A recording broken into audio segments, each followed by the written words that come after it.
என்னைய தலை வச்சிருக்க பந்தல்ல பாவக்கா கூடி பண்ண மாதிரி. இனிமே என் பார்பர் ஷாப்புக்கு நீ வர்றதுனா உன் செலவுல சீப் வாங்கிட்டு வரணும். திரும்ப சின்ன கண்ணு, உங்ககிட்ட வேலைக்கு ஒரு பையனை சேர்க்கறதா சொன்னல, அவன் இவன் தான். சேர்த்துக்கப்பா. ஆமாண்ணே, ஒரு வேலை போட்டு கொடுங்க, உங்க காலுக்கு செருப்பா இருப்பேன். பின்ன கைக்கா செருப்பு போடுவாங்க. இந்த ரூல் எல்லாம் பேசாத.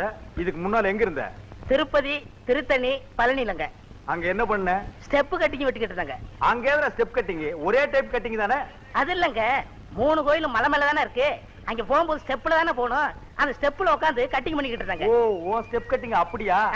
இங்க அப்படி இல்ல, கொஞ்சம் மண்டையில மசுறு விட்டு வெட்டணும், இல்லன்னா ஒன்ன வெட்டி போடுவாங்க. பழகுனா 2-3 நாள்ல சரியா போயிடுது. இது என்ன உழவு மாடா பழகிக்கிறதுக்கு? என்ன இருந்தாலும் உங்க ஆளு தானே. ஓ இது நம்ம ஆளா? சரி, உன் குடும்பத்தை பத்தி சொல்லு. எப்படிப்பட்ட குடும்பம்? எங்க குடும்பத்தை பத்தி சொல்லணும்னா ஒரே வார்த்தையில சொல்லலாமுங்க. எப்படி? எங்க அப்பா காவேரியில குதிச்சு தண்ணிக்குள்ள மொங்கி 3 அவர் கழிச்சு வெளியில வந்தாருங்க. எங்க குடும்பத்தோட தம்மு எப்படிங்க?